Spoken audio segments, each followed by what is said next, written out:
Salam metal teman-teman. Dalam podcast ini saya ingin membahas kebijakan BI terkait dengan rupiah dolar exchange rate. 2 hari lalu kita tahu bahwa BI dalam rapat Dewan Gubernur itu mempertahankan BI rate di level 5,75%. Padahal ekspektasi market pada waktu itu BI menaikkan lagi 25 basis point untuk menjaga rupiah ya menjadi 6%. Kenyataannya tidak demikian, BI tetap mempertahankan BI rate di 5,75%. Yang menarik adalah untuk mengkompensasi ketidaknaikan BI rate tadi, BI menawarkan swap, yaitu lindung nilai kepada investor ya yang boleh dibilang melakukan jual beli falas atau memerlukan jual beli falas ya, baik untuk investasi di dalam SRBI maupun untuk ekspor impor ya teman-teman ya. Foreign investor yang mau swap ceritanya begini, kalau ada foreign investor masuk ke Indonesia ya, ongkos dia meminjam dolar itu sekitar 4% teman-teman ya. Dia masuk ke Indonesia membeli SRBI yang diterbitkan oleh BI dengan yield 7,6% ya. Tapi dia tentu tidak mau telanjang, karena kalau umpamanya SRBI-nya mature, dia tidak melakukan hedging, tidak melakukan kontrak membeli kembali dolarnya, bisa-bisa dia bohwat, cilaka buntut kuda ya. Kalau misalnya dolar di atas 20.000 ya kan, sekarang kan masih di bawah 18.000 gitu. Oleh karena itu BI menawarkan, bilang my friend you don't have to worry, jangan khawatir, saya menawarkan apa yang namanya swap dan Anda bisa membeli kembali dolar Anda yang Anda jual kepada saya dengan harga 2,7% ya di atas harga jual Anda ini hari ya. Dengan kata lain ya premi swapnya 2,7%, tapi BI memberikan lagi insentif ya, preminya dipotong 12,5% sehingga menjadi 2,36% ya.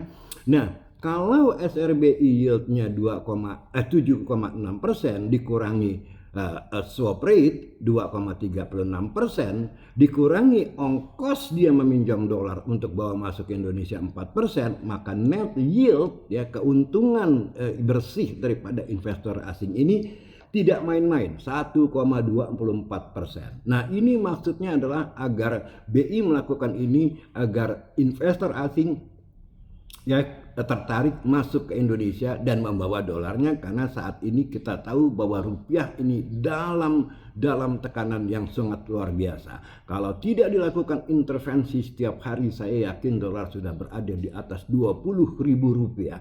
Kita lihat volatilitasnya yang sangat dahsyat dan itu sudah jelas bahwa itu adalah akibat intervensi BI ya. Naik 50, 60 bahkan 100 poin, turun lagi 50, 60, 100 poin. Tidak mungkin market bekerja seperti itu ya.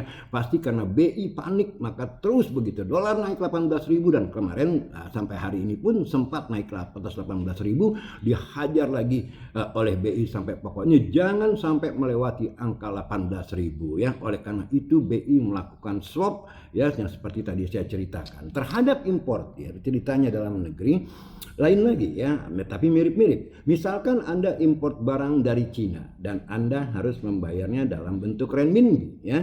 Misalkan harga renminbi ini 2.645 ya di saat ini ya. Tapi kalau Anda membeli renminbi, tentu kan Anda menekan, dengan kata lain rupiah itu tertekan ya kan ya. Nah, tapi BI menawarkan swap ya, dalam arti begini ya. Anda beli sekarang di harga 2645 dengan perjanjian tahun depan Anda jual lagi di harga 2645 plus ya, swap rate 140 perak sehingga 2785 ya. Jadi dengan kata lain Anda nanti ya dapat harus menjual lagi di harga yang lebih tinggi 2785, seolah-olah sangat menarik sekali. Belum lagi ditambah bonus dari 140 ya, 10% dari 140 tadi menjadi 2799. Tentu Anda bilang wow, fine man, saya menjual dolar, menjual yuan nanti ya 2799. Masalahnya kalau nanti harga renminbi 3.000, Anda mampus sebagai importir tentunya ya, karena Anda harus membeli di 3.000 dan Anda menjualnya karena kontrak dengan BI di harga 2799 ya. Ini sangat mengerikan sekali karena apa? Ulah BI memberikan swap dan dengan segala macam insentifnya itu menimbulkan apa yang namanya contingent liabilities yang sangat besar ya. Posisi swap saat ini menurut saya itu berada di 28 miliar US dollar teman-teman ya. CADEV kita itu cuma 145 miliar US dollar. Itu 20% loh dari CADEV kita ya. Di 28 miliar US dollar ini. Kalau nanti swap itu mature, CADEV kita bisa tergerus habis dan bisa mengundang apa yang namanya speculative attack oleh para spekulan atau hedge fund seperti George Soros. Ini sangat mengerikan sekali ya. BI seharusnya hati-hati dalam melakukan ini karena apa? Apa yang dilakukan oleh BI itu cuma menunda pembelian falas ke tahun depan, tapi tidak menghilangkan gitu loh ya. Ya ini yang menjadi masalah gitu loh. Nah BI melakukan ini saya rasa karena khawatir bahwa BI ini akan ditegur oleh pemerintah kalau tidak menjaga rupiah saat ini ya. Yang mana rupiah terus tendensinya melemah dan kalau tidak dilakukan intervensi itu bisa mungkin sudah mencapai 20.000 rupiah ya. Rupiah sulit menguat juga karena juga ada alasan eksternal ya, faktor eksternal. Kita lihat bagaimana sekarang harga minyak ini hari sudah berada di atas $100 lagi untuk Brent ya, untuk ke WTI 91. Ini kenaikan yang dalam hitungan hari ini sangat luar biasa ya, nggak sampai sebulan menurut saya ya, dari level 70 menjadi 100 lagi sekarang untuk Brent ya. Itu tekanan eksternal. Kenapa? Ini akan menambah permintaan terhadap dolar karena kita importir minyak dan kita harus membayarnya dalam dolar.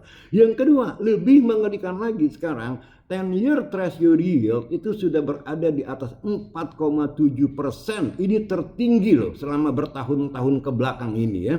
Itu karena disebabkan takutnya investor terhadap harga minyak yang tinggi dan menyebabkan inflasi yang tinggi di Amerika sana sehingga the Fed akan menjadi semakin hawkish ya, menaikkan lagi yang namanya Fed funds rate. Nah, baik dari internal maupun eksternal rupiah itu mengalami tekanan yang tidak kecil. Saya tidak yakin BI akan berhasil menjaga dolar di bawah 18.000 ya, karena ini kita lihat sekali ya, tekanannya sangat dahsyat sekali. Tapi BI nekat melakukan apa yang namanya saya bilang ya ini sih harakiri ya, cuma menunda doang, menunda kematian rupiah ke tahun depan, bukan tahun ini atau hari ini ya. Nah itu teman-teman yang bisa saya sampaikan mengenai kebijakan moneter BI yang menurut saya BI sudah kalap ya teman-teman. Oke, saya rasa itu yang bisa saya sampaikan. Nah, mengenai market sendiri saya sangat bearish. Tadi saya lihat indeks harga saham gabungan turun lagi 135 poin pada saat saya podcast ini. Dan yang selebihnya saya lihat juga ya, market di luar sana Dow Jones, Nasdaq, S&P kemarin juga turun ratusan poin ya tadi malam di Wall Street sana. Jadi market seolah-olah sangat bearish sekali dengan tingginya harga minyak dan kembali ke atas $100 teman-teman ya. Saya rasa teman-teman harus hati-hati dan aset yang paling berharga buat saya bukanlah emas ya, bukanlah saham, tapi menurut saya aset yang paling berharga dan perlu dipertimbangkan ini, tapi disclaimer ya, yaitu US dollar atau Sing dollar atau Australian dollar. Itu di mata saya aset yang paling berharga ketimbang emas ya, yang pestanya menurut saya sudah selesai, pernah ke 5.500 dan sekarang berada di 4.000, hovering around that level, jatuh sedikit ke bawah 4.000, naik sedikit di atas 4.000. I think the party is over ya untuk emas ya. Saya yakin emas ya, saya bisa salah tentunya, mungkin emas bisa balik lagi ke arah 3.500 atau lebih rendah lagi seandainya The Fed menaikkan suku bunganya 25 basis poin lagi. Saya rasa itu teman-teman, ada info yang perlu saya sampaikan, yaitu workshop company valuation akan diadakan kembali pada tanggal 1-2 Agustus yang akan datang di Hotel Ewan. Seperti biasa Anda harus membawa laptop karena kita bekerja dengan Excel dan real data, kita bedah laporan keuangan emiten di bursa efek kita dan melakukan valuasi apakah harganya kemahalan atau kemurahan.